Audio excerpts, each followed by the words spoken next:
কৃষ্ণ কৃষ্ণ হরে হরে, হরে রাম রাম রাম হরে হরে।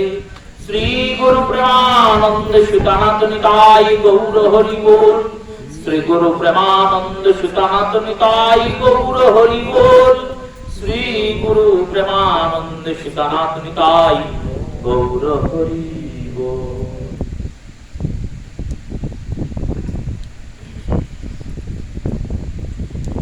নারায়ণ নমস্কৃত্য নরং চৈব নরোত্তমং দেবীং সরস্বতীং ব্যাসং ততো জয়োমুদীরয়ে।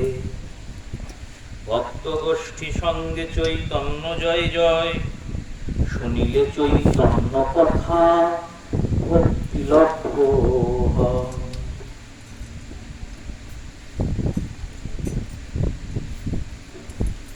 অনর্পিত চরিণ চিরাত করুণাবতীর্ণ কলৌ, সমর্পয়তু সউন্নত উজ্জ্বল রসান সভক্তি শ্রিয়ং। হরিপুরট সুন্দর তুতি স্বদাহৃদয় স্কন্দরে স্ফুরতু শ্রী শচীনন্দন।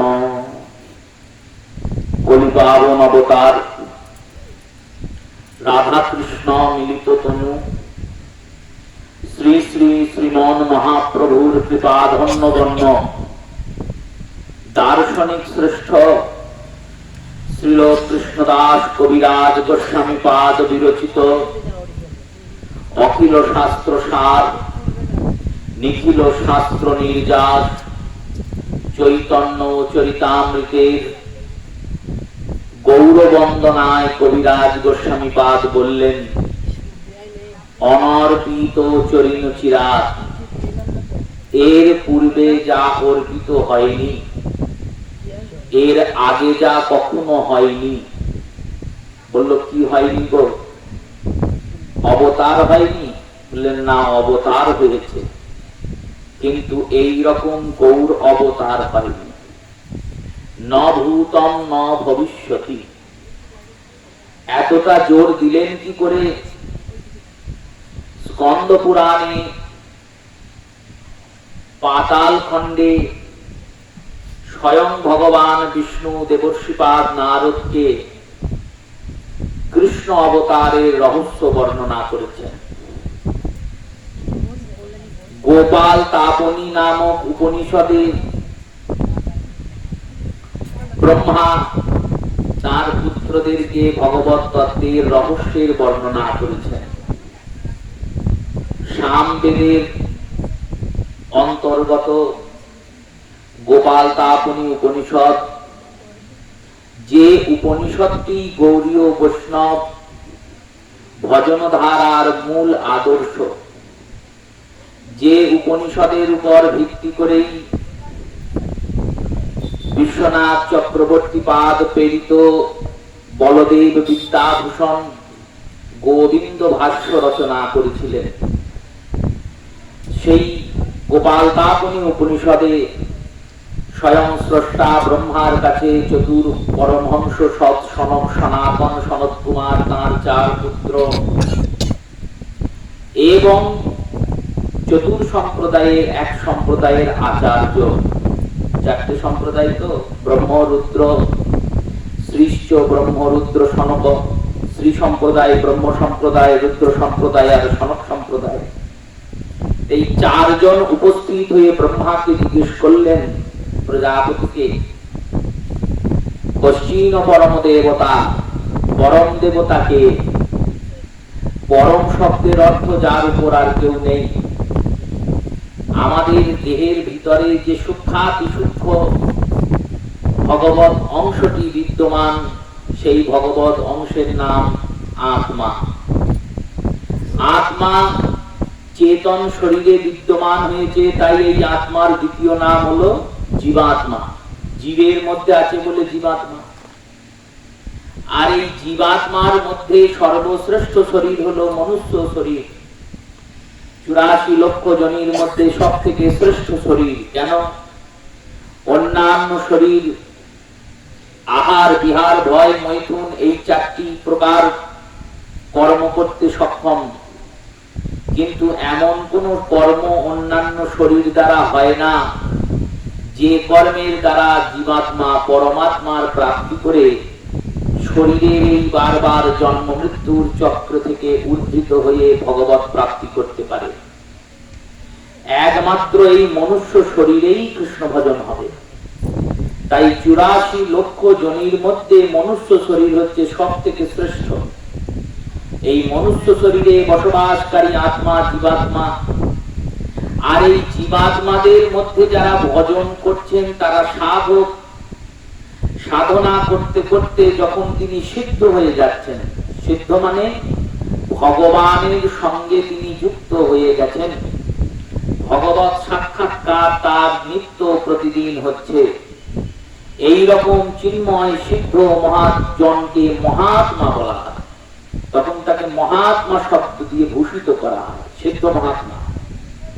জীবাত্মা মহাত্মা হলো। আর জীবাত্মা যদি পাপাদি কর্ম করে নিজের শরীরটার নিম্নমুখী কর্মাদিতে লিপ্ত হয়, তখন এই জীবাত্মা দুরাত্মাতে পরিণত হয়। দুরাত্মা জীবাত্মা মহাত্মা বুঝলাম। মহাত্মা যার ভজনা করছেন তিনি হলেন পরমাত্মা। মহাত্মা কখনো পরমাত্মা ভিন্ন কারোর ভজন করেন না। এই পরম আত্মাই হচ্ছেন ব্রহ্ম, আর এই ব্রহ্মই হচ্ছেন ভগবান সাক্ষাৎ ব্রজেন্দ্র নন্দন। এক কথাতে সুখদেব গোস্বামীপাদ এই সিদ্ধান্ত করে দিয়েছেন ভাগবতে। ভাগবতের 2য় স্কন্ধে সুখদেব পরীক্ষিতকে বললেন, সাবংশস্তোত্রয়ো নামং ব্রহ্মেতি ভগবানে ব্রহ্মেতি পরমাত্মেতি ভগবানেতি বিজানত।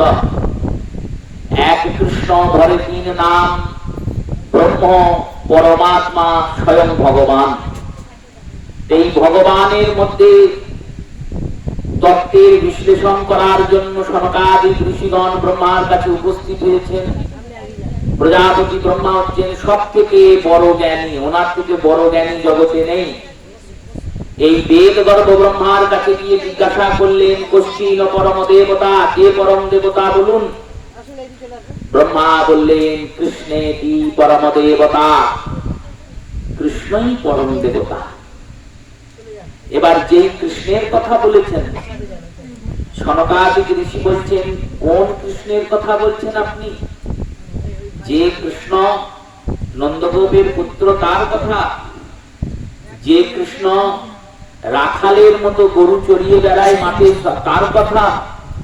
রাখালের মতো যদি কেউ গরু চড়ায় সে কি করে ভগবান হয় আর পরম দেবতা হয়? এইখানে ব্রহ্মা রহস্যটির উদ্ঘাটন করলেন, বললেন, দেখো ভগবান বারবার আসেন না। একটা দিব্য যুগের মধ্যে 4টে যুগের অবস্থান হয়, সত্য, ত্রেতা, দ্বাপর, কলি। এই 4টে যুগ নিয়ে একটা দিব্য যুগ হয়।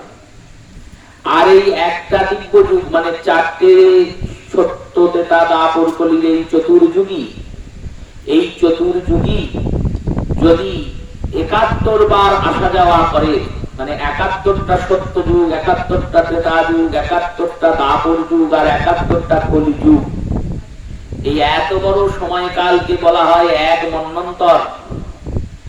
আর এই রকম মন্বন্তর অনুযায়ী যে সময়কাল পৃথিবীতে চলছে, যেমন পৃথিবীতে সময় চলছে তেমন ব্রহ্মলোকেও তো সময় চলছে। এখানে সময় অতি দ্রুত চলছে, ওখানে সময় অতি ধীরে চলছে, কিন্তু চলছে। এখন আমরা এখানে বসে আছি, রাত্রি হয়ে গেছে, সন্ধ্যা হয়ে গেছে, কিন্তু ঠিক পৃথিবীর এক প্রান্তে দিন হয়ে বসে আছে। ভগবানের এই অনন্যতার মধ্যে ভগবানের বৈচিত্র্যতার মধ্যে, অপ্রাকৃত জগতের মধ্যে, প্রাকৃত জগতে, পৃথিবীতে এই রকম অলৌকিক হওয়াও যদি সম্ভব, আমরা তো খুঁজি না অলৌকিকতা। অলৌকিকতা খোঁজার কিছুই নেই। আপনি এখন এখানে রাত্রিকাল চলছে, দমদমে গিয়ে একটা ফ্লাইট ধরুন, দিল্লি যান, দিল্লি থেকে একটা ফ্লাইট ধরুন, 2 ঘন্টার মধ্যে আপনি পৌঁছে যাবেন বিদেশে, সেখানে গিয়ে দিন দেখতে পাবেন। একই জগৎ, জগৎ তো দুটো নয় যে ওটা আলাদা কোনো গ্রহ আর এটা আলাদা কোনো গ্রহ, একই গ্রহ, একদিকটা দিন হয়ে আছে আর একদিকটা রাত হয়ে আছে। এই রকম অলৌকিকতা সামান্য পৃথিবীর মতো একটা গ্রহে যদি হতে পারে, আর এইটার নিয়ন্ত্রণকর্তা যদি স্বয়ং ভগবান হন, তাহলে তিনি কর্তুম অকর্তুম অন্যথা কর্তুম সর্বসমর্থবান, এই বিষয়ে কোনো সন্দেহই থাকে না। আমাদের এখানে যেমন সময় চলছে, ব্রহ্মলোকেও তেমনই সময় চলছে, ধীর লয়ে চলছে, আমাদের এখানে দ্রুত লয়ে চলছে।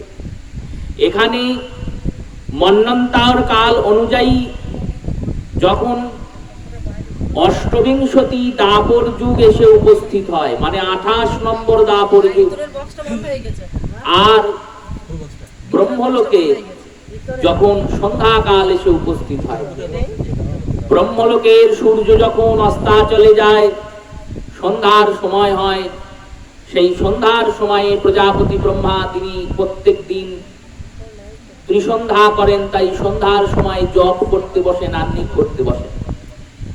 ব্রহ্মা যখন এই সন্ধ্যাকালে আহ্নিক করতে বসেন, সন্ধ্যার সময় এসে উপস্থিত হয়, আর সেই সময় এই জগতে দাপর এসে উপস্থিত হয়। এই রকম যোগ যখন হয়, সেই দাপরে ভগবান কৃষ্ণ অবতীর্ণ হন। প্রত্যেক দাপরে কৃষ্ণ আসেন না, আর যে দাপরে কৃষ্ণ অবতীর্ণ হন তার পরের কলিযুগে গৌর অবতার হয়। এতটা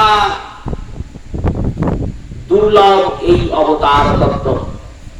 এই গৌর অবতার ভূতং না ভবিষ্যতি, বলল ভূতে আর হয়নি, পৃথিবীর জগৎ থেকে সৃজন হয়েছে, তবে থেকে গৌর অবতার হয়নি। কেন বলল? পৃথিবীর সৃজনের পর কৃষ্ণ অবতারই তো আগের দাপরে হয়েছে, তার আগে বহু দাপর এসেছে, বহু ত্রেতা এসেছে, বহু সত্য এসেছে, বহু কলি এসেছে। এই মন্বন্তরের নাম বৈবস্বত মন্বন্তর। এর আগে একটা মন্বন্তর ছিল, তার নাম বরাহ কল্প, বরাহ মন্বন্তর। সেই মন্বন্তরের কথা শ্রীমদ্ ভাগবতেও আছে, পদ্ম পুরাণেও আছে, আর চণ্ডীতেও আছে। সুরত রাজা দুর্গা পূজা করেছিলেন, সমিত বৈশ্য দুর্গা পূজা করেছিলেন। কোন যুগের রাজা তারা? কলিযুগের রাজা। এই কলিযুগের বললেন না, আগের কলিযুগে। সেই রাজনরা যে পুজো করলেন, সেই পুজো আবার ত্রেতা যুগে এসে রামচন্দ্র করলেন, কীর্তিবাসী রামায়ণ অনুযায়ী। এই রূপে সেই অবতারের সার গৌর অবতার এই কলিযুগে হয়েছেন। তাই অনর্পিত চরিন চিরাত, এর আগে যা কোনোদিন হয়নি। এর আগে যতবার অবতার এসেছেন, ভগবান জন্মিয়েছেন, এসেছেন জগতে, ততবার কেউ না কেউ হেতু হয়েছেন, কেউ না কেউ ডেকেছেন, কোনো না কোনো কারণে প্রভুর আগমন হয়েছে। গৌর অবতারে সীতানাথ ব্যতীত আর তো কেউ প্রভুকে ডাকেননি, প্রভু এসেছেন। কেন এসেছেন? বললেন করুণাবতীর্ণ কলৌ, কলিযুগের জীবের উপর করুণা করে এসেছেন। অনর্পিত চরিন চিরাত করুণাবতীর্ণ কলৌ, সমরপয়তুষ উন্নত উজ্জ্বল রসাং। তার উন্নত আর উজ্জ্বল যে রস, রস মানে আনন্দ, এই আনন্দের উৎপন্নতা হয় প্রেম থেকে। বিশুদ্ধ প্রেম, সামান্য প্রেম নয়। সামান্য জগতের মধ্যে যেটা পরিলক্ষিত হচ্ছে, এটা প্রেম নয়, এটা কামনার একটা বিকৃত রূপ। এই বিকৃত রূপ বলে আকাঙ্ক্ষা যতদিন আছে, মিটছে, ততদিন প্রেম থাকে। যখন আকাঙ্ক্ষা আর পূরণ হয় না, তখন আর প্রেমও থাকে না। স্বার্থের প্রেম জগতের। আর ভগবতীয় প্রেমটা কেমন? বললেন নিঃস্বার্থের প্রেম। অকৈতব কৃষ্ণ প্রেম যেন জম্ব নদহে, এমনি জগতে তুলনা নাহি হয়। যদি হয় যোগ, তবু না হয় বিয়োগ, বিয়োগ হলে প্রাণ নাহি রয়। এই প্রেমটাই হচ্ছে রস, প্রেমটাই হচ্ছে আনন্দের সর্বশেষ সীমা। এবার এই প্রেমটা কই রকম হতে পারে? যেমন স্বর্ণ ধাতু, রৌপ ধাতু, লৌহ ধাতু, তাম্র ধাতু, সবই তো ধাতু। তামা, সোনা, রূপ সব ধাতু। কিন্তু ধাতু হলে কি হবে, এক এক ধাতুর এক এক রকম দাম। লোহার দাম কত আর তামার দাম কত? লোহার থেকে তামা আরো দামি। কেন দাম বেশি? বললো লোহায় মরচে পড়ে, তামায় তো মরচে পড়বে না। লোহা তুমি যদি 1 কেজি লোহা কিনে রেখে দাও, 1 বছর 2 বছর যদি যত্ন করতে না পারো, তাহলে 2-3 বছর পরে সেই লোহার 1 কেজি থাকবে না, 250তে দাঁড়িয়ে যাবে, মরচে পড়ে শেষ হয়ে যাবে। আর তামা 1 কেজি কিনে রেখে দিলে, সেই তামা তুমি 1 বছর কেন 10 বছর রাখলেও মরচে পড়বে না। তাই লোহার থেকে তামার দাম বেশি। আবার তামার থেকে রূপোর দাম আরো বেশি। কেন বেশি? সর্বপ্রথম তামা যা আছে পৃথিবীতে তার থেকে রূপো আরো কম আছে। যদি বেশি থাকতো তাহলে কি আর এত দাম হতো? এত দাম হতো না। আর দ্বিতীয় কারণ কি বললেন? তামার যে তড়িৎ পরিবাহতার ক্ষমতা, তার থেকে রূপোর মধ্যে তড়িৎ বহনের ক্ষমতা আরো অনেক বেশি। এই যে এখনকার দিনে মোবাইল গুলোর দাম হচ্ছে, এত দাম হচ্ছে কেন? বললো ভেতরে সব রূপোর তার দেওয়া আছে, তবেই তো দাম বাড়ছে। সেই রূপে রূপোর দাম আরো বেশি। আর রূপোর থেকে আরো দাম বেশি স্বর্ণের। স্বর্ণের থেকেও তো দামি ধাতু আছে, না থাকা নয়, কিন্তু স্বর্ণের দাম সবথেকে বেশি। কেন বেশি?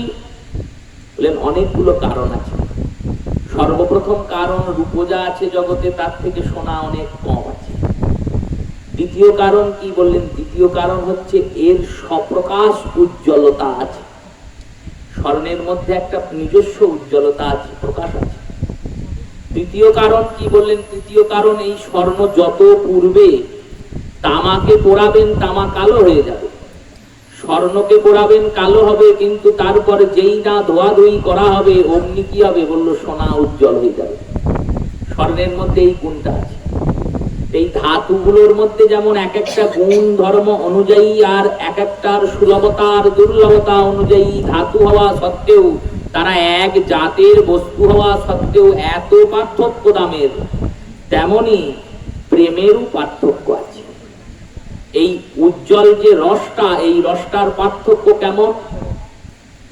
গোদাবরীর তটে বিদ্যানগরে মহাপ্রভু আর রায় রামানন্দ বসেছেন এই উজ্জ্বল উন্নত রসকে আস্বাদন করবেন আর করাবেন বলে, সাধ্য আর সাধন তত্ত্ব জানবেন আর জানাবেন বলে। রামানন্দ রায়কে মহাপ্রভু বললেন, প্রভু কহেন শ্লোক করি করহ রায় সাধ্যের নির্ণয়। রায় কহে স্বধর্মাচারণে বিষ্ণু ভক্তি হয়। সাধ্য মানে কোন বস্তু দ্বারা আমরা ভগবানকে পাবো। ভগবানকে যে আমরা পাবো, ভগবানই তো আনন্দের সীমা, আনন্দের পরিসীমা। ভগবানকে পেয়ে গেলে আর দুঃখ থাকে না। এই ভগবানকে যে পাবো, এই ভগবানকে পাওয়ার জন্য কি করব? রামানন্দ রায় বললেন, স্বধর্মাচারণে বিষ্ণু ভক্তি হয়। স্বধর্মাচরণ মানে নিজের ধর্মটুকু পালন করলেই বিষ্ণু ভক্তি হয়ে যাবে। ব্রাহ্মণ, ক্ষত্রিয়, বৈশ্য, শূদ্র তারা নিজ নিজ ধর্ম যদি পালন করেন, তাহলেই বিষ্ণুর ভক্তি হবে, ভগবানকে পাওয়া যাবে। পেয়েছেন অনেকে, না পাওয়া নয়, কিন্তু এই স্বধর্মাচরণে ভগবত ভক্তি প্রাপ্তিতে একটা দোষ আছে। কি দোষ? ধর্মের আচরণই করছেন কিন্তু পাপ কর্ম করছেন, এইরকমও ধর্ম আছে। যেমন ব্রাহ্মণ পূজা করছেন, এতে তো কোনো পাপ নেই, কিন্তু ক্ষত্রিয়ের ধর্ম কি? যুদ্ধ করা। যুদ্ধ করতে গেলে তো লোককে হত্যা করতে হবে, তাহলে মানুষ খুন করলে পাপ হবে না? সেই পাপটাতে কি করে ভগবান পাওয়া যাবে? তার উত্তর গীতাতে ভগবান দিয়েছেন, বলেছেন যদি ধর্মের জন্য যুদ্ধ করো, যদি ভগবানের জন্য যুদ্ধ করো, তাহলে সেই পাপ ভগবান গ্রহণ করে নেয়। কিন্তু যখন পুণ্যটা করবেন, সেটাও ভগবানকে অর্পণ করতে হবে। এবার আমরা কি করি? আমরা পাপটা গোবিন্দকে দিয়ে দিই আর পুণ্যটা ভাবি নিজের কাছে রাখবো। এই কারণেই আমাদের যত মুশকিল হয়। পাপ আর পুণ্য দুইয়ের জন্য এই অবস্থা হয়ে যায়। পুণ্য অনেক সময় বাধকতার সৃষ্টি করে। পুণ্য কর্ম করে ভগবত প্রাপ্তির সময় বাধকতা চলে আসে। বাল্মীকি রামায়ণে তার একটা প্রমাণ আছে। ঋষিবরের 14 বছর বনবাসে শ্রীরামচন্দ্র আছেন। মাতঙ্গ নামক এক ঋষি, যিনি অতি শিশুকালে অগস্ত্যের আশ্রমে ছিলেন, অগস্ত্যের কাছে একটা অপরাধ করেছিলেন বলে অগস্ত্য তাকে বের করে দিয়েছিলেন, আর বলেছিলেন আমার ভগবানকে নিয়ে এসো মাতঙ্গ ঋষিকে। সেই থেকে অগস্ত্যের আশ্রম থেকে দূরে এসে ইনি বসবাস করেন। গঙ্গার নদীর ধারে ছোট্ট কুটির নির্মাণ করে অবস্থান করেন, ভজন সাধন করছেন ঋষিবর। ভজনের এমন প্রভাব, স্বয়ং ইন্দ্র রথ পাঠিয়ে দিয়েছেন ঋষিকে স্বর্গে নিয়ে যাওয়ার জন্য। রথ দেখে ঋষি জিজ্ঞাসা করছেন এই রথ কে পাঠালো? বললেন ইন্দ্র পাঠিয়েছে।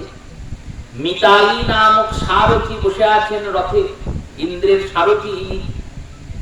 কেন পাঠিয়েছেন? না আপনি এমন ভজন সাধন করেছেন, তপস্যা আপনার এমনই, এত পুণ্য অর্জন করেছেন যে আপনি সশরীরে স্বর্গে যাবেন। এই কথা যখন বলেছে ঋষির মনে খুব প্রসন্নতা হয়েছে, ভাবছেন না তাহলে আজকে আমার পুণ্যের জোরে আমি স্বর্গে যাব। চিন্তা করছেন, রথে উঠতে যাবেন। এই রকম সময় এক ঋষি আনন্দ করতে করতে, নৃত্য করতে করতে সেখানে এসে উপস্থিত হলেন। মাতঙ্গ ঋষি জিজ্ঞেস করছেন এত নাচছেন কেন, এত আনন্দ হয়েছে কিসের, কিসের এত আনন্দ? সেই নৃত্যরত ঋষিবর তিনি বললেন স্বয়ং ভগবান রামচন্দ্র আর কিছুক্ষণের মধ্যেই এই পথ দিয়ে আপনার আশ্রমের উপর দিয়ে অগস্ত্য মুনির আশ্রমে যান। মিতালি নামক যে সারথি, সে বলছে তাড়াতাড়ি উঠুন, আমার তো সময় নেই, আমাকে তো যেতে হবে আপনাকে নিয়ে স্বর্গে। আর তিনি চিন্তা করছেন যদি আমি স্বর্গে যাই তাহলে ভগবান রামের দর্শন পাবো না, আর যদি রাম দর্শন না করি তাহলে স্বর্গে গিয়েও আমার কোনো লাভ নাই। মিতালিকে বললেন একটু দাঁড়িয়ে যান, বললেন দাঁড়ানো হবে না, হয় স্বর্গে যেতে হবে আনাল আমায় ছেড়ে দিন। কি করে ছাড়বো? বললো এক কাজ করুন, আপনার যা পুণ্য আছে সেই সব পুণ্য আপনি ভগবানের চরণে অর্পণ করে দিন। তিনি বললেন কেন ভগবানের চরণে অর্পণ কেন করবো? বল ভগবত চরণে অর্পণ না করলে আপনাকে স্বর্গে যেতেই হবে, জোর করে নিয়ে যাব। পুণ্যের এমন জোর, কারণ পুণ্য দ্বারা আপনি এই লোকটাকে অধিগ্রহণ করেছেন। দৃষ্টান্ত দিয়ে বুঝুন, আপনি টিকিট কেটেছেন দিল্লি যাওয়ার, আর এক জায়গা থেকে ডাক এসেছে ওই দিনই আপনাকে বৃন্দাবনে হরিকথা পরিবেশন করতে যেতে হবে। এইবার ওই দুটো টিকিটের মধ্যে একটা তো আপনার ক্যান্সেল করতেই হবে। আপনি যদি দিল্লি যান তাহলে হয়তো কিছু অর্থ পাবেন, আর বৃন্দাবনে গেলে পরমার্থ পাবেন। এবার দুইয়ের মধ্যে চয়ন কে করবে? বললো নিজেকেই করতে হবে। তেমনি ওই মিতালি নামক সারথিকে বললেন মাতঙ্গ ঋষি যে পুণ্য ভগবানের লোকে যেতে আমায় বাধা দেয়, আমি সেই পুণ্য গোবিন্দের চরণে অর্পণ করলাম। তাই পাপ আর পুণ্য যদি কেউ অর্পণ করে, সে যে ধর্মই করুক আর যে পাপ কর্ম পুণ্য কর্মই করুক, সেই পাপ পুণ্য ভগবান গ্রহণ করেন, আর সেই কর্মার্পণের দ্বারা তিনি গোবিন্দ পান। তাই রামানন্দ রায় পরের পয়ারে বলেছেন, প্রভু যখন এটা শুনলেন বললেন প্রভু কহে নিহবাজ্য আগে কহ আর, রায় কহে কৃষ্ণে কর্মার্পণ সর্বসাধ্য সার। কৃষ্ণে কর্মকে অর্পণ করতে হয়, কৃষ্ণে কর্ম অর্পণ করেও কি কৃষ্ণকে পাওয়া যায়? মহাপ্রভু বললেন প্রভু কহে নিহবাজ্য আগে কহ আর, কারণ কোন কর্মটা কৃষ্ণের অর্পণ করব আর কোনটা করব না সেটা তো চিন্তা করতে হবে।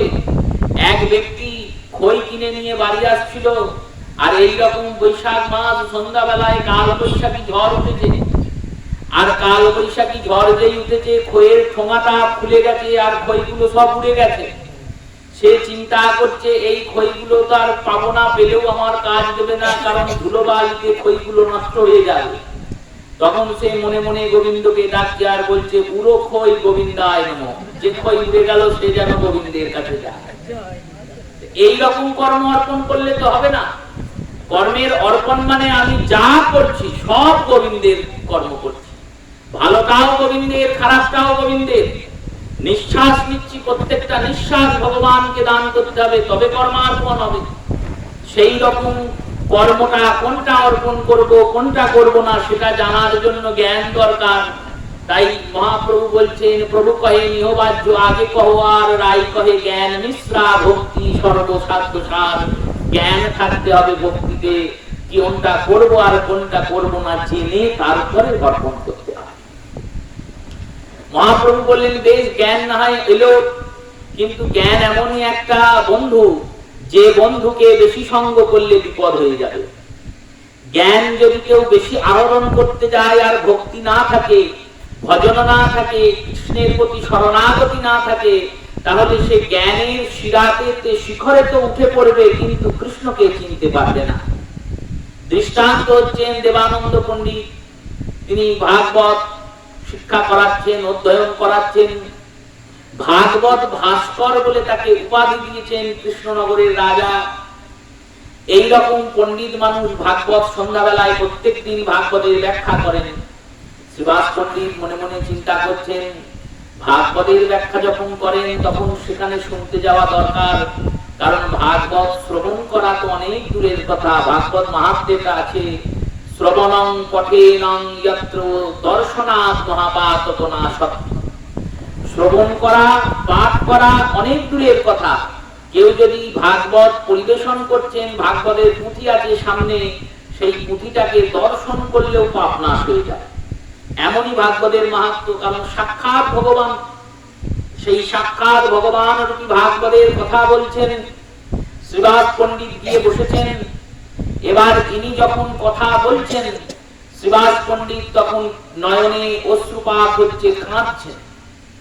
এমন কান্না শুরু করেছেন, সেই কান্না দেখে শিষ্যরা বলছে খেপা হয়ে গেছে, পাগল হয়ে গেছে, একে তুলে বের করে দাও। তুলে নিয়ে গিয়ে ফেলে দিয়ে এলেন বাইরে।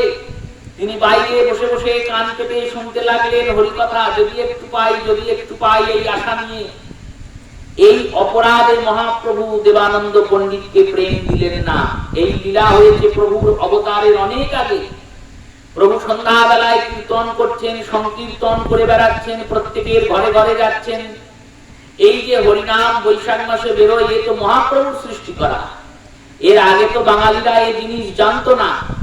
বাঙালিদের মধ্যে হরিনাম সংকীর্তি ছিল না, সংকীর্তন ছিল না। এই সংকীর্তন আর এই হরিনামের সংস্কৃতি, নামেও যে মানুষকে নাচানো যায়, নামেও যে মানুষকে আনন্দ দান করা যায়, নামেও যে মানুষকে মাতাল করা যায়, এ আমার নিতাই আর গৌর শিখিয়ে গেছে। মানুষ নৃত্য করে কিন্তু মদ খেয়ে নাচে। মদ খেয়ে নেচে কি লাভ হবে? মদ খেয়ে তো তুমি কি করছো না করছো কিছু বুঝতেই পারবে না। হরিনামের নেশাতে যদি নাচতে পারো তবেই তুমি উপলব্ধি করতে পারবে আনন্দটাকে। যেমন জীব পুড়ে গেলে খাওয়া বন্ধ হয় না, কিন্তু স্বাদ গ্রহণ বন্ধ হয়ে যায়, তেমনি তুমি মদ খেয়ে খুব নাচলে, ভাবলে খুব আনন্দ করলাম, ও আনন্দের কোনো দাম নাই, কারণ তুমি তো তোমার মধ্যেই ছিলে না। যেদিনকে হরিনামে দুই বাহু তুলে কৃষ্ণ কৃষ্ণ বলে, গৌর গৌর বলে নাচতে পারবে, সেই দিন আনন্দটা আসলে পাবে। আনন্দটা পাবে সেই দিন, তার আগে পাবে না। মহাপ্রভু নৃত্য করতে করতে সংকীর্তন নিয়ে সন্ধ্যার সময় নবদ্বীপের ঘরে ঘরে পাড়ায় পাড়ায় এক একদিন করে যান, যাতে নবদ্বীপবাসীরা প্রভুকে দর্শন করতে পারেন। যেমন ব্রজবধূরা অপেক্ষা করত কখন গোষ্ঠ থেকে গৌরীত গোচারণ করে ফিরে আসবেন, কৃষ্ণের একটা দর্শন পাবো, সেই রকম ভাবে নবদ্বীপের নরনারীগণ, নবদ্বীপের নাগরিকগণ অপেক্ষা করেন। সখীকে বলছেন, বিষ্ণুপ্রিয়া বলছেন, দেখ সখী, এমন কেউ ব্যথিত থাকে, কথার ছলে খানিক রাখে, নয়ন ভরে দেখি রূপ খানি গো। প্রতিদিনই প্রভু জানতো, প্রভুকে যদি কেউ একটু এই বাড়ির সামনে দাঁড় করিয়ে দুটো একটা কথা জিজ্ঞাসা করেন, হরি কথা জিজ্ঞেস করলেই মহাপ্রভু সেই কথা বলতে লাগেন। আর যখন কথা বলেন তখন কীর্তনের দল দাঁড়িয়ে যায়, মহাপ্রভু সেই তত্ত্বের বর্ণনা করেন। ওই যতক্ষণ বর্ণনা করেন ততক্ষণ আমি নয়ন কুম্ভ নিয়ে এই গৌরের প্রেমরাশির উপরাশির পান করে মন প্রাণ আত্মাকে তৃপ্ত করতে পারি। এমন কেউ ব্যথিত থাকে, কথার ছলে খানিক রাখে, নয়ন ভরে দেখি রূপ খানি গো। লোচন দাস বলে, কেন? লোচন দাস বলছেন, খুব সাবধান, গৌর রূপ দেখনি খুব ভালো করেছো, কেন? বললো গৌর রূপ দেখনি বলেই সংসার করতে পারছো। যদি গৌরকে একবার দেখো, আর দেখে যদি গৌরকে একবার হৃদয়ের আসনে বসিয়ে দাও, তাহলে এই সংসার করতে আর ভালো লাগবে না। যেমন কেউ চাকরি করছেন, আর চাকরি করতে করতে অন্য আর এক জায়গায় বড় মাইনের চাকরির ডাক পেয়েছেন, তিনি চাকরি করছেন ঠিকই, কিন্তু মনে মনে ভাববেন যদি ওইটা করতাম তাহলে তো বেশি মাইনে পেতাম। তেমনি সংসারে আনন্দ আছে, আনন্দ পেতে পেতে গৌরের চরণ ভজনের, গৌরের প্রেমের আনন্দের পরশ যিনি পেয়েছেন, তিনি ভাববেন এখানে আনন্দ আছে ঠিকই, কিন্তু এখানকার থেকে আমার প্রভুর চরণে, প্রভুর ভজনে, প্রভুর স্মরণে, প্রভুর নামে অধিকাধিক আনন্দ আছে, তারও আর সংসার করা হবে না। তাই লোচন দাস বলে, কেন নয়ন দিদি গোড়ার পানে, দুকুল খেলি আপনা আপনি গো, নিজেই নিজের সর্বনাশ করলি। সেই রূপে গৌর সুন্দর প্রত্যেকের বাড়িতে যিনি নিমন্ত্রণ দেন প্রভুকে আর প্রভুর পার্ষদদের, বলেন যে আজকে সন্ধ্যা বেলায় আমাদের বাড়িতে এসে মিষ্টান্ন আদি সেবন করবেন। মহাপ্রভু তার দল বল নিয়ে গিয়ে তাদের বাড়িতে সেবা গ্রহণ করেন। দেবানন্দ পণ্ডিত বারবার নিমন্ত্রণ দেন, কিন্তু মহাপ্রভু যান না। দেবানন্দ পণ্ডিত চিন্তা করছেন আমি কি অপরাধ করেছি। এবার দেবানন্দ পণ্ডিত একদিন প্রভুকে সুযোগ পেয়েছেন, জিজ্ঞাসা করছেন। প্রভুকে যখন জিজ্ঞাসা করছেন না, তখন মহাপ্রভু বলছেন, শোনো, ভক্তি বিনু যেহজন ভাগবত ব্যাখ্যানে, চৈতন্য ভাগবতের কথা বৃন্দাবন দাস ঠাকুর লিখছেন, দেবানন্দ পণ্ডিতকে বলছেন মহাপ্রভু, ভক্তি বিনু যেই জন ভাগবত ব্যাখ্যা নেই, প্রভু কহেন সেই জন মর্ম নাহি জানে। মহাপ্রভু বললেন, ভাগবত বলছো ঠিকই, কিন্তু ভক্তি নাই, তাহলে তুমি তার মর্ম জানো না। ভাগবতে ভক্তিটাকে আগে প্রয়োজন, জ্ঞান না থাকলেও হবে। জ্ঞান ছাড়াই তুমি ভগবান পেতে পারো। যদি ভগবানের জন্য কাঁদতে পারো, জ্ঞান হয়ে গেলে কি কাঁদতে পারবে? কেন পারবে না?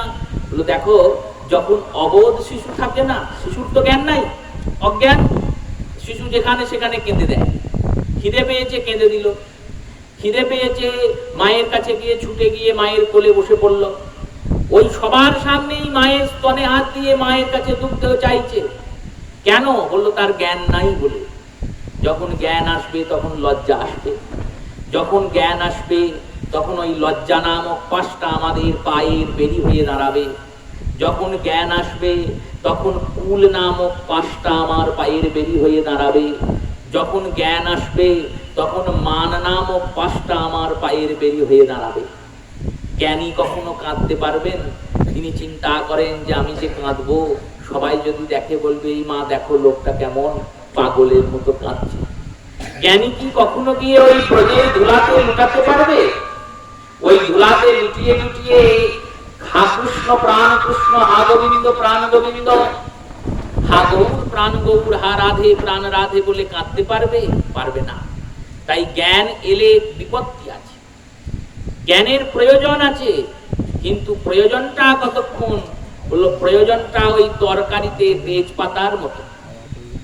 তরকারিতে মায়েরা তেজপাতা দেন না, তেজপাতা দিয়ে ফোড়ন দেন, তরকারি হয়ে যায়। এবার যাকে সেবা করতে দিয়েছেন তিনি সব তরকারি সেবা করবেন, তেজপাতাটা কি কেউ সেবা করবে? পরমান্নে তেজপাতা দেওয়া হয়, পরমান্নে কি তেজপাতাটা কেউ খাবে? বলল না না, ওটাকে ছুঁড়ে ফেলে দেবে। তেমনি ভক্তির জগতে যতক্ষণ আপনি ভগবানের ভক্তি প্রাপ্ত না করছেন, ততক্ষণ আপনাকে শাস্ত্রীয় আচার বিচার জ্ঞানের প্রয়োজন আছে। কিন্তু শাস্ত্রীয় আচার বিচার পেয়ে যখন আপনি কৃষ্ণ ভক্তির প্রেমটাকে উপলব্ধি করতে পারবেন, তখন ওই জ্ঞান রূপী তেজপাতাটাকে যদি আপনার হৃদয় থেকে ছুঁড়ে না ফেলেন, তাহলে ওই কপট খুঁটিনাটতাতেই আপনি আটকিয়ে পড়বেন। ওই খুঁটিনাটির বিচারেই আটকিয়ে যাবেন। গোবিন্দ সামনে এসে দাঁড়িয়ে থাকবে, চিনতে পারবেন না। এটাই হবে। তাই মহাপ্রভু বললেন, প্রভু কহে নিহবাহ্য আগে কহ আর রাই কহে, জ্ঞান শূন্য ভক্তি সর্বসাধ্য সার। প্রভু কহে নিহবাহ্য আগে কহ আর রাই কহে প্রেমা ভক্তি সর্বসাধ্য সার। এই যে প্রেমা ভক্তি, এটাই হলো উজ্জ্বল রস। উজ্জ্বল রস হচ্ছে প্রেমা ভক্তি। এতক্ষণ রস ছিল, ভক্তি রস। আর ভক্তির উজ্জ্বলতা কোথায়? বললো প্রেমা ভক্তি হলো উজ্জ্বল রস। এবার এই উজ্জ্বল রসটা তো প্রয়োগ করেননি বাক্যে। কবিরাজ গোস্বামীপাদ বলেছেন সমর্পয়তু স উন্নত উজ্জ্বল রসম। উজ্জ্বল বটে, কিন্তু সেটা উন্নত। উন্নত মানে ঊর্ধ্বগামী। উন্নত শব্দের অর্থ কি? ঊর্ধ্বগামী। এই ঊর্ধ্বগামী কেমন? বললেন এই প্রেমা ভক্তি কিরকম কিরকম, কয় রকমের প্রেম আছে আর কয় রকমের প্রেমের ভক্তি আছে শুনি। মহাপ্রভু বললেন, প্রভু কহেন ইহবাজ্য আগে কহওয়ার, রাই কহে দাস্য প্রেম সর্বসাধ্য সার। রামানন্দ রায় বললেন প্রেমা ভক্তিতেই ভগবান পাওয়া যাবে ঠিকই, কিন্তু প্রেমটা কেমন হতে হবে না আমি গোবিন্দের দাস আর গোবিন্দ আমার প্রভু। সবার প্রথমে এই ভাবটা হৃদয়ে আনতে হবে। এই দাসের কাজ কি কি? নবধা ভক্তির মধ্যে ইনি সপ্তম ভক্তি রূপে বিরাজ করছেন। দাস্যতা কোথায় বিরাজ করছে? সপ্তম ভক্তি। শ্রবণ কীর্তন শ্রীবিষ্ণু স্মরণ অর্চন বন্দন পাদসেবন দাস্য সখ্য আত্মনিবেদন। এই নবধার মধ্যে ইনি সপ্তম রূপে বিরাজ করছেন। কেন? বললেন এই দাস্য ভক্তিটা বৈকুণ্ঠ ভক্তি। বৈকুণ্ঠের 7টা দরজা, এই সপ্তম দরজায় যারা দাঁড়িয়ে আছেন তারা দাসরূপী দাঁড়িয়ে আছেন, প্রভুর সেবাতে সব সময় নিয়োজিত। দাস হওয়ার প্রয়োজন নেই। কেন? বললেন যে নিত্য দাস তার আবার দাসত্ব করার জন্য প্রয়োজন কি আছে? জীবের স্বরূপ হয় কৃষ্ণের নিত্য দাস। আমরা তো নিত্য দাস। নিত্য দাস মানে পার্মানেন্ট চাকর। পার্মানেন্ট চাকর যখন আমি, যেমন পিতামাতার সন্তান ভূমিষ্ঠ হয়েছে, সন্তান ভূমিষ্ঠ হয়েছে মানেই তো পিতামাতার সম্পত্তি সন্তানের। এবার যতগুলো হবে ততগুলো তখন ভাগ হবে। যদি কেউ না হয় একা থাকে বললে একটাই পাবে।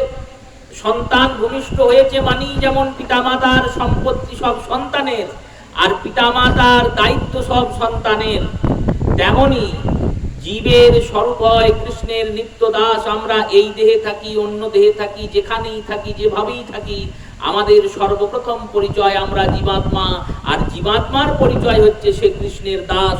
তাই দাসত্বের জন্য আলাদা করে অঙ্গীকারবদ্ধ হওয়ার প্রয়োজন নেই। দাসত্বের জন্য যে আলাদা করে অঙ্গীকার হতে হবে তা হতে হবে না। যে দীক্ষিত সেও কৃষ্ণের দাস, যে অদীক্ষিত সেও কৃষ্ণের দাস। বরং অদীক্ষিতদের মধ্যে দাসত্বের অনুগমন আগে হওয়া উচিত। কারণ দাসত্বের অনুগমন হলে তখন গুরুদেব তাকে কৃষ্ণ দাসের সাজে সাজিয়ে দিতে পারেন। দাসত্ব করেই ভগবানকে পাওয়া যায়।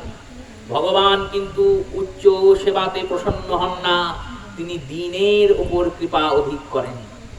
দিনে অধিক কৃপা করেন ভগবান। কানলার এক ছোট্ট যুবক গিয়ে উপস্থিত হয়েছেন, ছোট্ট বালক অম্বিকা কানলায়। গৌরীদাসের আশ্রমে গৌরীদাসের দত্তক পুত্র শিষ্য হৃদয় চৈতন্য দাস তিনি সেবা করছেন।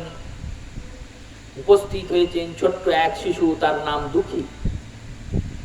সেই দুঃখীকে যখন জিজ্ঞাসা করেছেন তোমার নাম দুঃখী কেন? বলল জগৎ নাম রেখেছে দুঃখী। গুরুদেব বললেন দুঃখী আবার হয়? দুঃখী নাম কারোর ভালো লাগে? জগৎ দুঃখের কেন? হ্যাঁ দুঃখের সবাই বলে ঠিকই, কিন্তু জগৎকে যদি দুঃখের বলি তাহলে আমার গোবিন্দ কষ্ট পাবে। এ আবার কি কথা? দুঃখের জিনিসকে দুঃখের বললে গোবিন্দ কষ্ট পাবেন? বললেন হ্যাঁ গো, এই জগৎটা যে গোবিন্দ সৃজন করেছেন। একটা ছোট্ট ছেলে এক তাল মাটি নিয়ে এসে একটা পুতুল করেছে। পুতুলটা হয়তো ভালো হয়নি, কোন রকম হয়েছে, কারণ সে তো কুমোর নয়, সে তো পোক্ত নয়, সে তো জানে না যে কিভাবে মাটি দিয়ে পুতুল গড়তে হয়। তার ইচ্ছা হয়েছে, প্রেরণা হয়েছে, সে তৈরি করেছে। এবার সেই পুতুলটা যদি কেউ দেখে আর দেখে বলে ভালো হয়নি, তাহলে ছেলেটার মনটা ভেঙে যাবে। যারা ওই ছেলেটাকে ভালোবাসেন তিনি বলবেন হয়েছে, কিন্তু আরেকটু ভালো করতে হবে, বা একটু শিখে নিয়ে কাজটা করলে দেখবে ভালো হবে। তাতে কি হবে? বলো ছেলেটার মনটা খুশি হবে। তেমনি আমাদের ভগবান স্বয়ং গোবিন্দ ব্রজেন্দ্র নন্দন তার ইচ্ছাতে সংকল্পে এই গোটা জগৎটা সৃষ্টি হলো। এই জগৎটাতে দুঃখ আছে, কিন্তু দুঃখের সঙ্গে সঙ্গে সুখও তো আছে। সুখ কি নেই? আছে তো। নয়নের সুখের জন্য তিনি বিগ্রহ রূপ ধরেছেন, কর্ণের সুখের জন্য তিনি কৃষ্ণ কথা রূপ ধরেছেন, জিহ্বার সুখের জন্য তিনি প্রসাদ রূপ ধরেছেন, মুখের সুখের জন্য তিনি নাম রূপ ধরেছেন, হাতের সুখের জন্য তিনি সেবা রূপ ধরেছেন, চরণের সুখের জন্য তিনি তীর্থ রূপ ধরেছেন। সুখ নেই? সুখ আছে, কিন্তু সুখ লুকিয়ে আছে। দামি জিনিস যেমন লুকানো থাকে, তেমনি জগতের মধ্যে সুখটা লুকানো থাকে। আর এই সুখ লুকানো আছে, সুখটা লুকানো আছে যেখানে, তার চাবিকাঠিও আছে। চাবিকাঠি কি না? চাবিকাঠি হচ্ছে সাধু সঙ্গ। সাধু সঙ্গ, ভক্ত সঙ্গ করলে তবে ওই সুখের ঠিকানা জানা যায়, তবে ওই সুখের ঠিকানায় পৌঁছানো যায়, তার আগে পৌঁছানো যায় না। তাই সাধু সঙ্গের দ্বারাই সুখ পাওয়া যায়। দুঃখের জগৎ ঠিকই, কিন্তু ভগবানের জগৎকে যদি আমি দুঃখময় বলি তাহলে ভগবানের উপর দোষারোপণ করা হয়। তাই দুঃখের জগতে থেকেও কখনো বলা উচিত নয় যে জগৎ দুঃখের, আর নিজেকে দুঃখী ভাবা উচিত নয়, বলা উচিত নয় জগৎ তোমার নাম রেখেছো তো কি হয়েছে, আমি তোমার নাম রাখলাম। কি নাম? সুখী কৃষ্ণ দাস। আজ থেকে তুমি সুখী। কেন সুখী? বললে কৃষ্ণের দাস হয়েছে। এবার ছোট্ট শিশু, দেখুন, এই সুখী কৃষ্ণ দাসই বলুন আর দুঃখী কৃষ্ণ দাসই বলুন, ইনি হচ্ছেন শ্যামানন্দ প্রভু। এই শ্যামানন্দ প্রভু সামান্য বালক নয়, কিন্তু আমার আপনার বাড়ির ছেলে নয়। ইনি স্বয়ং অদ্বৈত প্রভুর দ্বিতীয় রূপ। সেই গুণাবলী তো তার মধ্যে থাকবেই। কৃষ্ণদাস যখন তিনি হয়েছেন, তখন গুরুদেবকে বলছেন, দাস যখন হয়েছি তাহলে দাসত্বের কাজ দিন। দাস মানে চাকর, চাকর যখন হয়েছি তাহলে চাকরি দিন। কাজটা আমি কি করব? কৃষ্ণের যে সেবা করব, তবেই তো কৃষ্ণের দাস। সেবা না করলে দাস কি করে হব? হৃদয় চৈতন্য দীক্ষা দান করলেন দুঃখী কৃষ্ণদাসকে, আর কৃষ্ণদাসকে দীক্ষা দানের পর বলছেন, তোমাকে আমি কি সেবা দেব?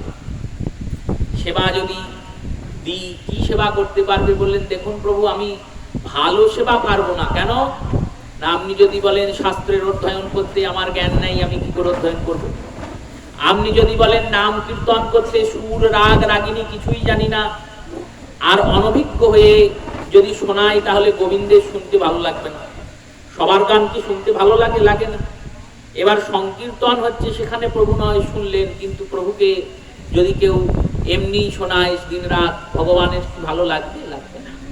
তাই রাগ রাগিনী আমি জানি না, কীর্তন সেবাও করতে পারবো না, আর ওই বাক্য দ্বারা, মন দ্বারা, কায় দ্বারা সেবা পারবো না। যদি কোনো পরিশ্রমের কাজ থাকে আমায় বলুন, আমি করছি। আমার পরিশ্রম করার খুব ক্ষমতা। গুরুদেব মনে মনে ভাবছেন, ছোট্ট শিশুটাকে কি পরিশ্রম করাবো? আর কৃষ্ণ দাসত্বে নিযুক্ত হয়েছে, দাসত্বে নিযুক্ত হলে তাকে তো কিছু একটা কাজ দিতে হবে। তাই একটা ঘড়া দিয়েছেন হাতে, কলসি, আর কলসি হাতে দিয়ে বলেছেন, এই কলসিতে করে গঙ্গা থেকে এক কলসি করে জল আনবে, সেই জল আমার নিতাই গৌরের সেবায় লাগবে। এইবার ওই কলসি করে জল প্রতিদিন ছোট্ট কৃষ্ণদাস নিয়ে আসেন। জল আনতে আনতে তিনি যুবক হয়েছেন। প্রতিদিনের কাজ ওইটাই, দাঁড়িয়ে থাকেন, যেই জল ফুরিয়ে যায় ছুটে চলে যান, কারণ এটাই তো চাকরের কাজ, এটাই তো দাসের কাজ। শ্রী রামচন্দ্র যখনই কিছু চাইছেন, হনুমান দিয়ে উপস্থিত করছেন, তবেই তো দাস। এই দাসত্বের কর্ম করতে করতে যখন কেউ দাসত্বের কর্মটা মন দিয়ে করে না, তখন ভগবান পরীক্ষা নেন। আপনি যদি চিন্তন করেন আমি ভগবানের সেবা করব, যে কোনো একটা সেবা করুন, ঠিক দেখবেন পরীক্ষার মধ্যে পড়বেন। হয় ভগবান আপনার দেহটাতে রোগ দেবে, নয় ভগবান আপনার পারিবারিক কোনো একটা সমস্যা এনে আপনার সামনে দাঁড় করাবে, নয় ভগবান আপনার পরিস্থিতিটাকে ঘুরিয়ে দেবে। কিছু না কিছু করবেই। আর করেন কেন? বললেন পরীক্ষা নেন এই কারণেই, তিনি আমাদের আপন ভাবেন, তাই পরীক্ষা নেন। পরীক্ষায় যখন জীব পড়বে, তখন সে ডাকবে। কাকে ডাকবে? গোবিন্দকেই ডাকবে। আর গোবিন্দকে ডাকলে কি হবে? বলল, গোবিন্দকে ডাকলে তৎক্ষণাৎ তার ভজনটা বৃদ্ধি হয়ে যাবে। সে অন্যদিন হয়তো দুবার ভগবানকে ডাকতো, এবার যেদিনকে পরীক্ষায় পড়েছে সেদিনকে সে 100 বার গোবিন্দকে ডাকছে, তাহলে ওই 100 বার ডেকে দিল, একবারে 50 দিনের ডাক একদিনে ডাকা হয়ে গেল। নাম বেড়ে গেল, ভজন বেড়ে গেল, স্মরণ বেড়ে গেল। তাই ভগবান পরীক্ষা নেবেনি। কৃষ্ণদাসের পরীক্ষা কেমন করে নিচ্ছেন গোবিন্দ? বললেন মাথাতে ঘা হয়েছে, ঘা হওয়ার পর কলসিটা বইতে বইতে ঘাটা আরো রস পড়ছে, পুঁজ হয়েছে, রস পুঁজে ভর্তি হয়ে গেছে। ডাক্তারও দেখাননি, কাউকে কিছু বলেন। মনে মনে ভাবছেন আমার তো কেউ নেই, পিতামাতা তো কেউ নেই, ওনার পিতামাতা অনেক আগেই দেহ রেখেছেন, গুরুদেব ছাড়া জগতে আমার কেউ নেই। গুরুদেবকে গিয়ে যদি বলি, সর্বপ্রথম গুরুদেব কি করবেন? বললো সর্বপ্রথম বলবেন কাল থেকে তাহলে কলসিটা আনতে হবে না, কারণ মাথায় করে নিয়ে আসো, ওর জন্য ভার করে, ওই জন্য ঘাটা শোকাচ্ছে না। এটা তিনি তার স্নেহবশে করবেন, কিন্তু আমার ক্ষতি কি হবে? বললো আমি তো জীবনে এই সেবাটুকুই পেয়েছি কৃষ্ণের, সেই সেবা থেকেও আমি বঞ্চিত হয়ে যাব। তাই সেবা বঞ্চিত যাতে না হন তাই কিছু বলেন না।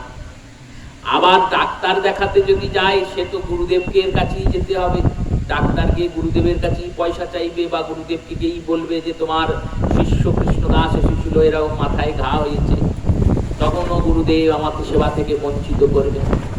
তাই সেবা থেকে বঞ্চিত যাতে না হয়ে যায়, তাই কষ্ট হলেও তিনি সেবা করছেন। মনে মনে ভাবছেন গুরুদেব যদি মাথায় এই ঘাটা দেখে ফেলে তাহলে তো খুব মুশকিল হয়ে যাবে। তাই মাথাতে পাগড়ি বেঁধে রেখে দিয়েছে, মাথাতে একটা কাপড়ের পাগড়ি বেঁধে রেখে দিয়েছেন। গুরুদেব বলছেন হ্যাঁ রে, পাগড়ি বেঁধেছিস কেন? বললো আমার ঠান্ডা লাগছে তাই মাথায় বেঁধেছি। এই সব বলে কাটিয়ে দিচ্ছেন। 2 দিন 3 দিন হয়েছে। গুরুদেব বলছেন কি ব্যাপার, মাথা থেকেও পাগড়িটা খোলে না, কি হয়েছে? কৃষ্ণদাসকে ডেকেছেন, ডেকে কৃষ্ণদাস আজকে যখন ঘোড়াটা নিয়ে এসেছেন না, ঘোড়াটা নিয়ে আসার পর দাঁড়িয়েছেন শ্রীমন্দিরের সামনে, নাট মন্দিরের সামনে দাঁড়িয়েছেন। শ্রীমন্দিরের উঁচু বারান্দা থেকে গুরুদেব ঘোড়াটা তুলে নিয়ে নেন। আজকে যখন ঘোড়াটাকে তুলেছেন, দেখছেন ঘোড়ার তলাতে চ্যাট চ্যাট করছে, কিছু যেন আঠার মতো লেগে আছে। মনে মনে ভাবছেন এটা কি?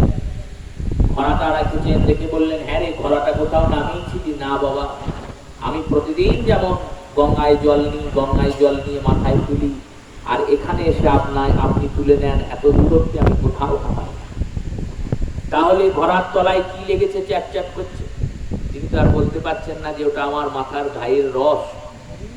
তোর মাথার পাগড়িটা খোলতো একবার দেখি। যখন পাগড়িটা খুলেছেন, দেখছেন গোটা মাথাটা ঘায়ে ভর্তি হয়ে গেছে, পোকা ঘুরে বেড়াচ্ছে। গুরুদেব বলছেন এত কষ্ট পাস তাও আমাকে বলিসনি? কৃষ্ণদাস গুরুদেবের চরণটা ধরে কাঁদছেন আর বলছেন বাবা, যদি বলতাম তাহলে তো আমি সেবা থেকে বঞ্চিত হতাম। কষ্ট পাই, কষ্ট তো আমায় পেতেই হবে, কারণ জগৎটা তো কষ্ট পাওয়ারই জায়গা। কিন্তু কষ্ট পেয়ে তো আমার গৌর পাওয়া হবে না। আর গৌরের জন্য যদি কষ্ট পাই তাহলে গৌর আমায় ঠিক কৃপা করবেন, আমার ঠিক নিতাই গৌরকে পাওয়া হবে। তাই বলি নাই। শ্রী গুরুদেব তার অভয় হস্তকমল শিষ্যের মাথায় বুলিয়ে দিলেন, চরণামৃত নিয়ে এসে দিয়ে দিলেন মাথায়। কিছুক্ষণের মধ্যে ঘা নিবৃত হয়ে গেল। কারণ গুরুদেবকেও তো সামান্য জন্ম, হৃদয় চৈতন্য দাস, যার হৃদয়ে স্বয়ং চৈতন্য বিরাজ করেন, সেই হৃদয় চৈতন্য দাস হচ্ছেন গুরুদেব। সেই হৃদয় চৈতন্যানন্দ বা হৃদয় চৈতন্য দাসের কৃপাতে শ্রীকৃষ্ণ দাস তিনি ভগবত স্বরূপ তত্ত্ব পেলেন, কৃপা পেলেন।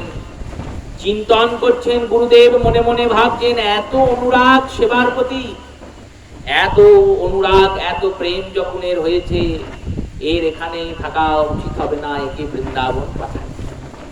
সেবার প্রতি অনুরাগ থাকলে রাধারানী অতি সহজে কৃপা করেন। তাই শ্রী গুরুদেব বৃন্দাবন পাঠিয়েছেন। ইনি পরে রাধারানীর নুপুর পেয়েছেন। এই যে শ্যামানন্দ প্রভুর জীবন, এই যে শ্যামানন্দ প্রভুর লীলা, এই লীলার যে সূত্রপাত, শ্যামানন্দ প্রভু নুপুর পেলেন কি করে? না সেবার দ্বারা পেলেন। আর এখন আমরা সেবা করতে যাই, চিন্তন করে দেখবেন আমরা কলির জীব, আমরা সেবা করতে যাই না, উল্টে আমরা সেবা নিতে যাই।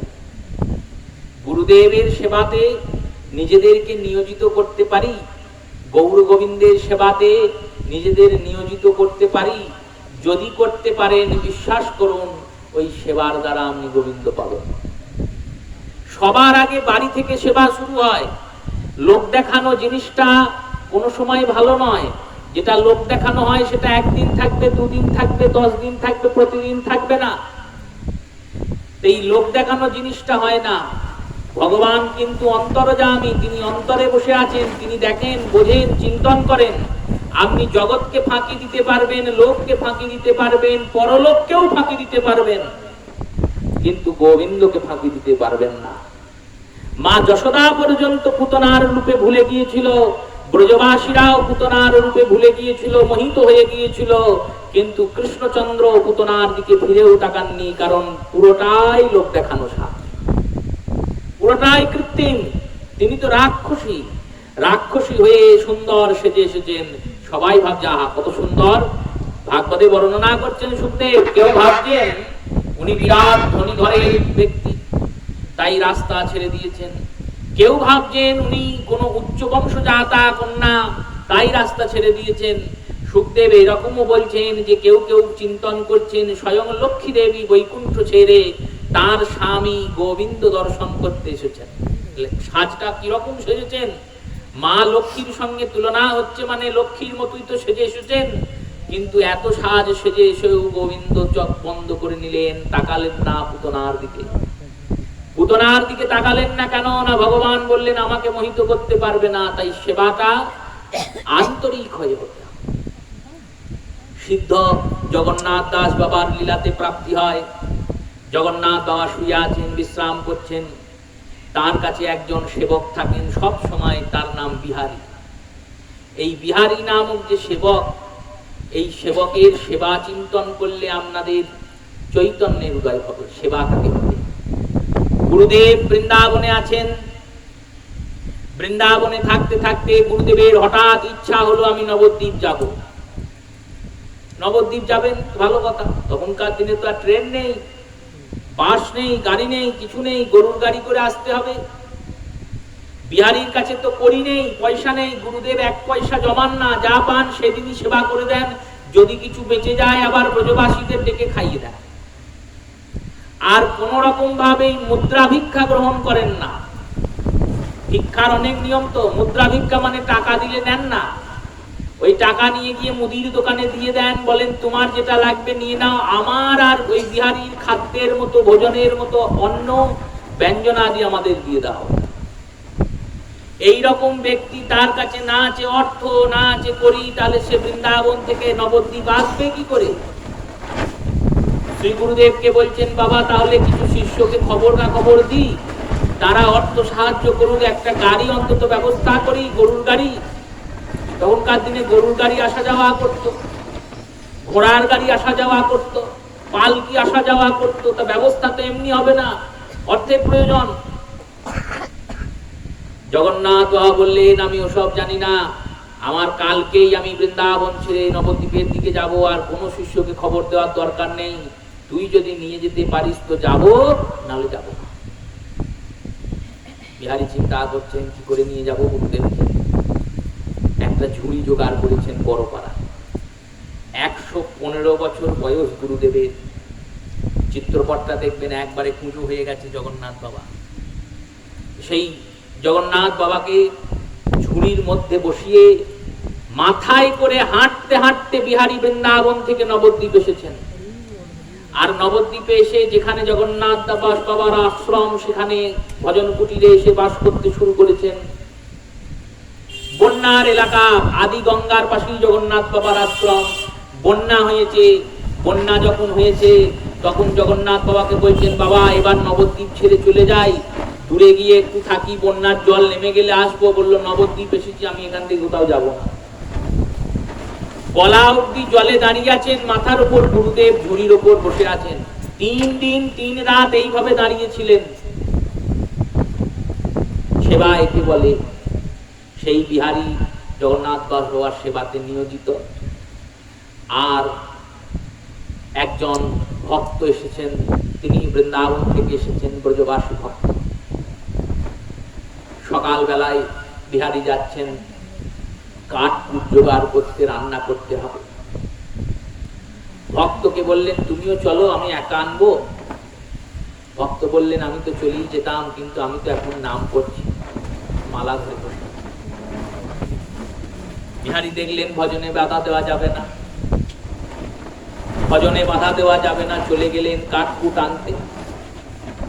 আর কাঠকুট আনতে গেলেন যখন, আনার পরে সবজি টবজি নিয়ে এসেছেন, বললেন আমি সবজিটা রন্ধন চাপাচ্ছি, তুমি একটু আমান্য করে দাও, তাহলে সাহায্য হয়, তিনজন তো আমরা লোক।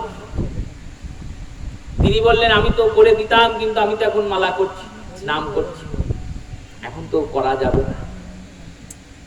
এবার তারপর রন্ধন করছেন, রন্ধনের পরে গুরুদেবকে দিয়েছেন প্রসাদ, আর প্রসাদ দেওয়ার পরে গুরুদেব সেবা করেছেন। গুরুদেবের প্রসাদ, মহাপ্রসাদ নিয়ে ওই শিষ্যকে যেই ভোজন বেড়ে দিয়েছেন, খাবার খেতে বসেছেন সেই শিষ্য।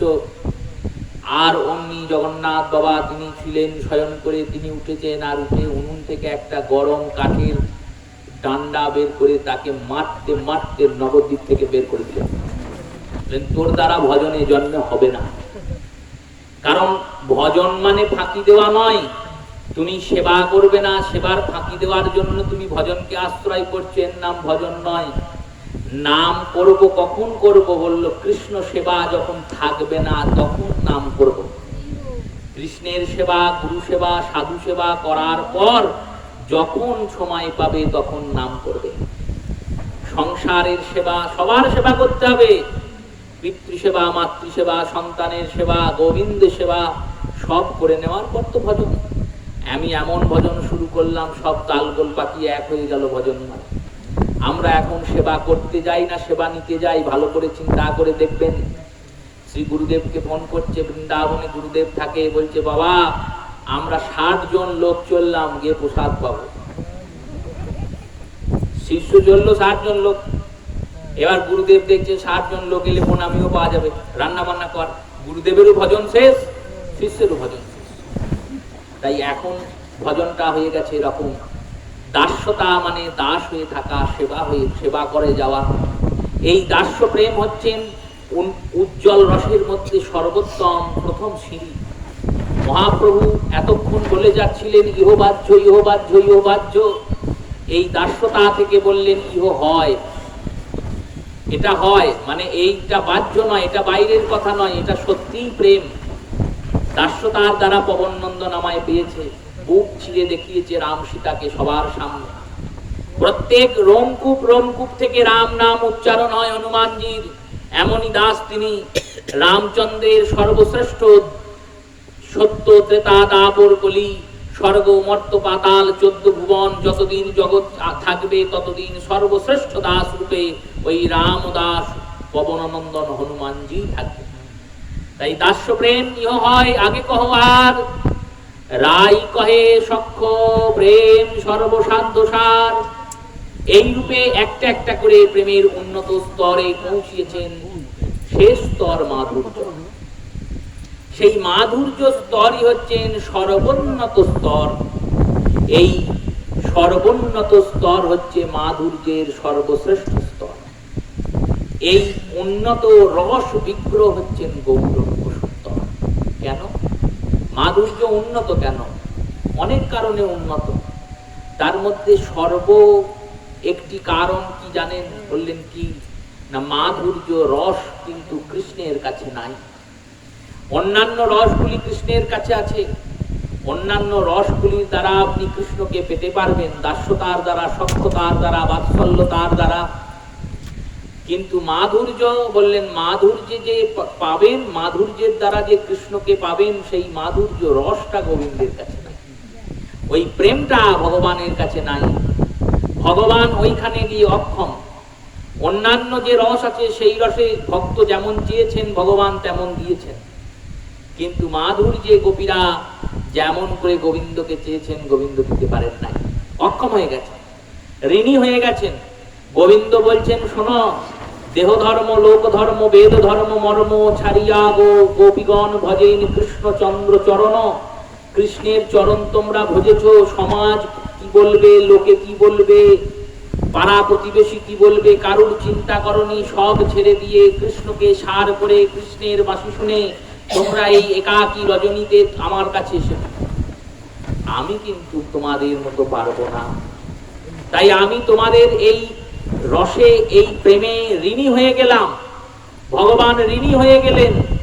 যখন ঋণী হয়ে গেছেন না, তখন ঋণ যার কাছে হয়েছে তাকেই তো বলতে হবে ঋণ কি করে শোধ করব, কারণ তিনি তো আমার মাথাটা কিনে নিয়েছেন।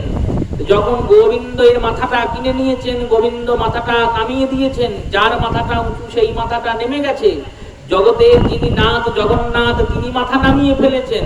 স্মর গরল খণ্ডনং মম শিরসি মুণ্ডনম দেহি পদ পঙ্কজ মুদারম। ওই স্মর গরল আমার সেই জ্বরটাকে তুমি নিবারণ করো, আর মম শিরসি মুণ্ডনম আমার মাথাতে তোমার চরণ দুটো রাখো। এই কথা ভগবান কাউকে আর বলেছেন? মা লক্ষ্মীকেও বলেননি, সীতাকেও বলেননি, রুক্মিণীকে সত্যভামাকে কাউকে বলেননি, কোন গোপীকে বলেননি। একমাত্র বিশ্বভানু রাজনন্দিনী রাধারানীর কাছে গিয়ে বললেন, হে রাধে, তোমার ওই চরণ কমল দুটি আমার মস্তকে সুশোভিত করে দাও। কেন না আমি তোমার ঋণ পরিশোধ করতে পারবো না। তুমি বলো কি করে এই ঋণ পরিশোধ হবে, কি করে আমি ঋণ মুক্ত হব? রাধারানী বিচার করলেন, আর বিচার করে বললেন, দেখো ঋণ মুক্ত হবে, কিন্তু এই এই এই দাপরে ঋণ মুক্ত হতে পারবে না। এই দাপরে তোমার ক্ষমতা নেই ঋণ মুক্ত হওয়া। ঋণ মুক্ত হওয়ার ক্ষমতা নেই। বললেন না, এই দাপরে তুমি ঋণ মুক্ত হতে পারবে না। এর জন্য তোমায় এক যুগ অপেক্ষা করতে হবে, কলি যুগে গিয়ে তুমি ঋণ মুক্ত হবে। কারণ দাপরে ঋণ মুক্ত হয়ে আমার লাভ হবে, জগতের লাভ হবে না। আর কলিতে যদি তুমি ঋণ মুক্ত হও, আমারও লাভ হবে, তোমারও লাভ হবে। আমি ঋণের যেটা দিয়েছি সেটা পেয়ে যাব, তুমি যেটা নিয়েছো সেটা থেকে তুমি মুক্ত হবে, আর আমার তোমার লাভের সঙ্গে সঙ্গে জগতেরও লাভ। ভগবান বললেন, বেশ তাহলে বলো কি করে ঋণ মুক্ত হব? বললেন, দেখো অনেক দিন সময় যাবে, তো অতদিন ধরে আমি আমার জিনিস তোমার কাছে গচ্ছিত রাখছি, তার তো একটা সুদ আছে। সুদ আর আসল দুই চোকাতে হবে। প্রভু বললেন, বেশ বেশ চোকাবো। কি করে চোকাবো বলো? বললেন, আমি যেমন কৃষ্ণ বলে কাঁদছি, তুমি কৃষ্ণ হয়ে যদি কৃষ্ণ বলে কাঁদতে পারো, তাহলে তোমার আমার এই আসলটা শোধ হয়ে যাবে। ভগবান বললেন, বেশ তা না হয় শোধ হলো। তুমি কৃষ্ণ বলে কাঁদলে, আমি কৃষ্ণ হয়ে কৃষ্ণ বলে কাঁদলাম, আসলটা শোধ হলো। সুদটা কি করে শোধ হবে?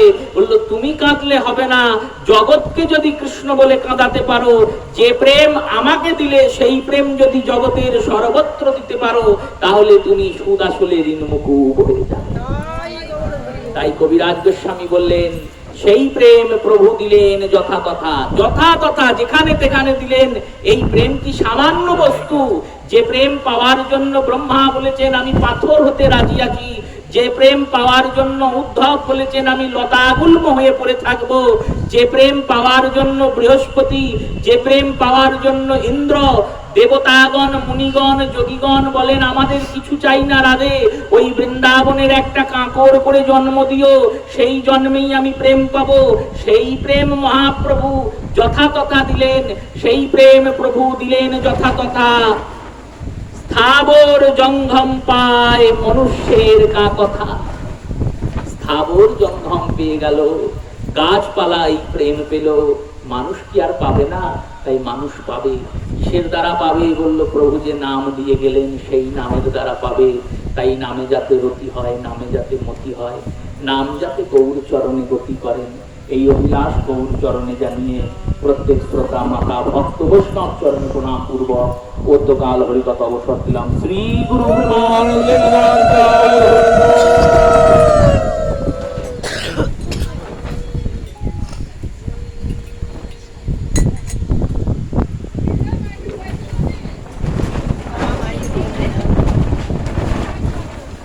আজকে হরিকথা